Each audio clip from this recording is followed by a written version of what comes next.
Hi there.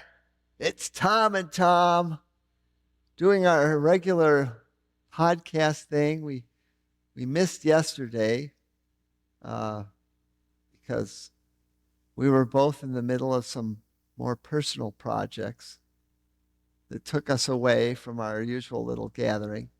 But we're here today, and as is our new custom, whoever has the topic of the day keeps it to themselves until we actually start recording. And today, Tom has the topic.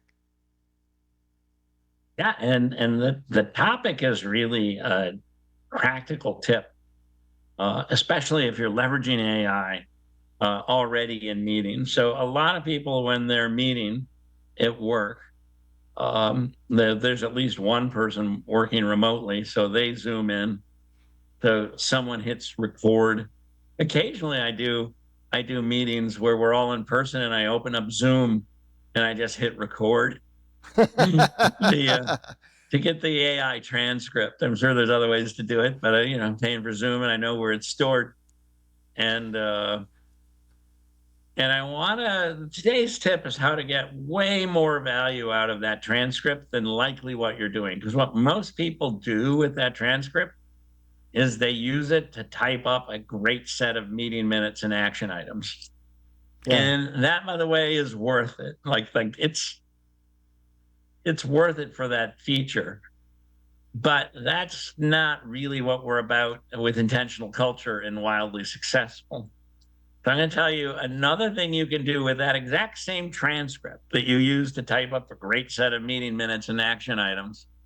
Uh, that's more along the lines of what we talk about here. And at the core, we talk about mission, vision, and values, and maintaining alignment in what you do around your mission, vision, and values.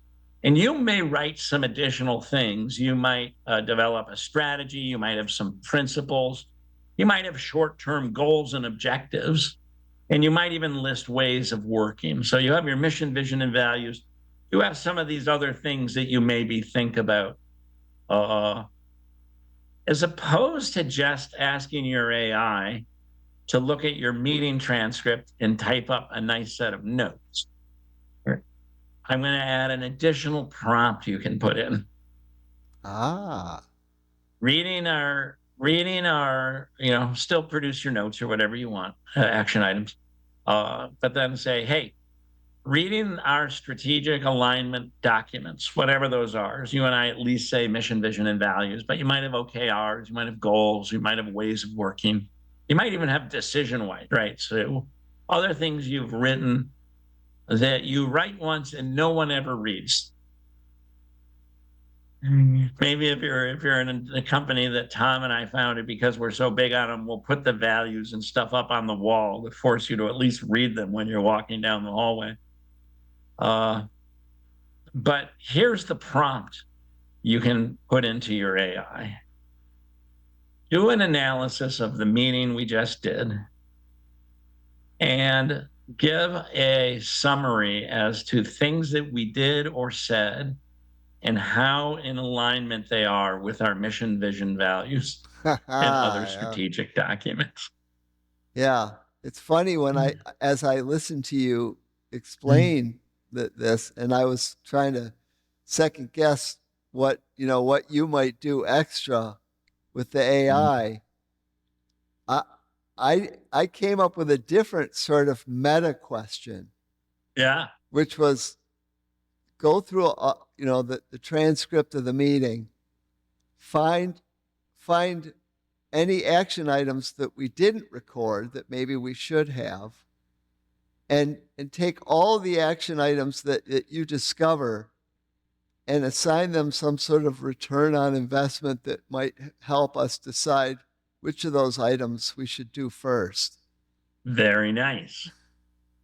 And all of our communication, so not just, so we're going to be talking about more and more, not just Tom and I, but society. It's Yeah. like all the ways that we communicate inside a business. We might have a Slack channel, we might have a chat channel, We almost all do. We have email. We have text messages. We have these transcripts of live meetings. These two prompts that you and I just created, they can be issued over all of those things. Yeah.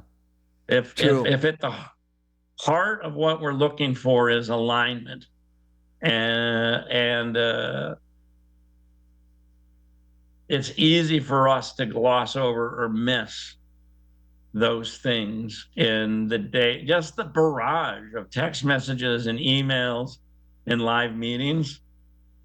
It's, you're so busy and you're focused on other questions. And I'll even add another one. It's like, hey, maybe we've been working on improved ways of communication. Yeah. Rate my communication style in that meeting and give me things to improve, right? Nice. Yeah. There's so many interesting ways to leverage AI to really improve your business. But in terms of wildly successful, alignment, alignment, alignment, alignment. Right. And I would add to your list wikis, intranets. If you do software development, you have README files in your code base. All of these things where you have documentation about what you do and why you do it, the more you can incorporate that into the AI's context window, Yeah. the better your outputs are going to be. In theory, when we write a bunch of these documents, especially the ones you and I most like to sit down and do with folks, and that includes ultimately even key metrics and OKRs, right? A lot of these documents, we come together as a management team or just as a team, and when we write certain things to describe what we're trying to build as an intended organization, and we're trying to be intentional about our culture. Right? Meetings, decisions, plans, budgets, priorities, tickets, emails, actual behavior provides the evidence, a core Tom value, for what we're really doing. And Right. it's too much evidence for the typical human to wade through. Yeah. But your AI could wade through all of it every day in probably 5 minutes and go, hey, you say one of your key values is empowered teams, and that a principle is decisions should be as close as possible to the work. Right. To something Agilists say a lot. But then your VP said yesterday, before they release that, I want them to bring it to me for approval. The AI isn't judging, but the AI, without Tom or I pointing this out to the VP, which maybe involves some personal risk, that's not necessarily wrong. And you may have a legitimate reason, but it's actually it's in tension with this other stated objective. Yeah. Yeah. Right. That's a huge win. Yeah. I mean, the potential is great, but I will say this, and I think you and I have talked about this outside of our little recording sessions here, and that is that, like for a lot of mundane things, you can use the standard model, the standard AI model, the Flash model, or whatever, lower level model for organizing data and evaluating minutes and stuff like that. But when you get into those big questions like you're talking about there, you want to unleash your larger models on there. Why? Because the newer models have much larger context windows, so they can absorb a lot more of the information that you have available in creating a much larger context window. And those of us, I talk to people all the time who say, oh, my AI made a mistake. It did this, it did that. No, it just didn't know enough. You either didn't give it enough, or you didn't give it enough context in your prompt. it's easy to just blame the AI for not coming up with the right answer. But the fact is that they built these more powerful AIs at the high end of the you know the subscription stack because there are certain things where they're needed, and Yeah. you have to know when they're needed. And Yeah. And there's a bunch of things you would likely want to do for your document stack, and in terms of creating an AI process version of it, be it an Obsidian Vault or a wiki or something else. But ways to let it cheat and work fast and summarize. I've done this type of prompt on recorded meetings. It's wonderful. I've yeah, done this type of, it's like, hey, I'm trying to do better communications and critique everybody in the meeting to tell me how they were behaving, what they were doing, what you saw that was positive, what you saw what was negative, what maybe if somebody should add, what they should delete, and do the same for me, yeah. right? And that, by the way, is a typical feedback framework I like. Do more of, do less of, add, delete. It does a really good job. And It's there's a really cool thing that can happen here that will be missed by most people. And that is the human dynamics when you're in a ceremony, or if you don't do ceremonies, if you're in a meeting, and you have a bunch of people exchanging thoughts.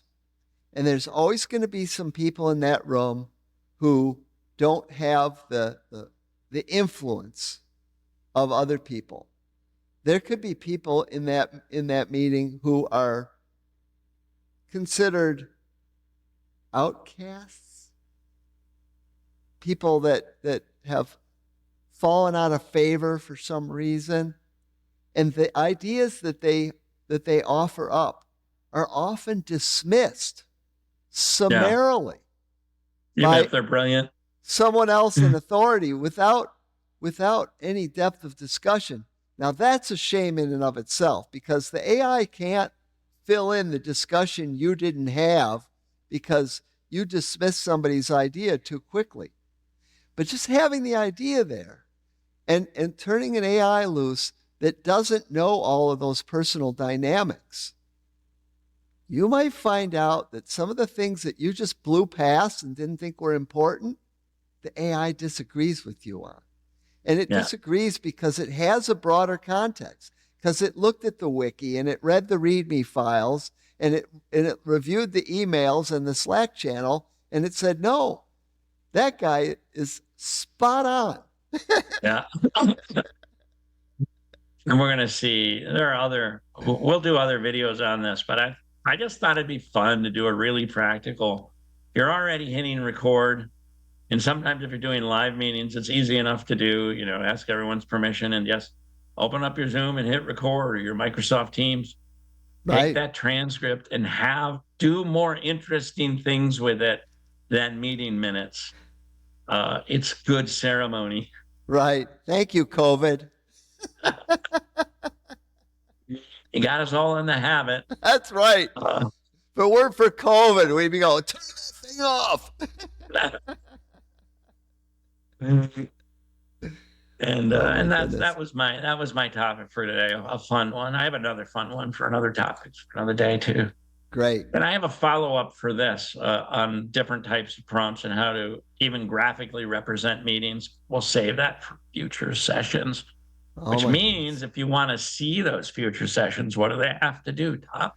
Well, Tom, it's funny you should ask, but you need to be able to reach down there below the video and click the little red button that says subscribe.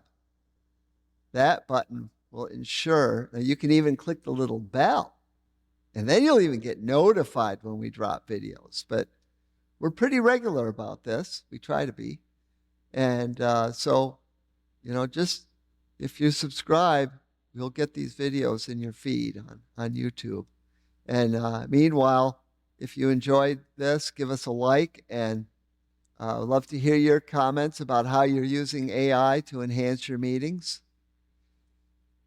And if you would like some guidance or assistance in setting up some great ceremonies that will allow you to get more out of your group gatherings, we would love to help you with that. Just reach out to us at beintentional.biz. And until next time, this is Tom. And Tom. Thanks for listening. Bye.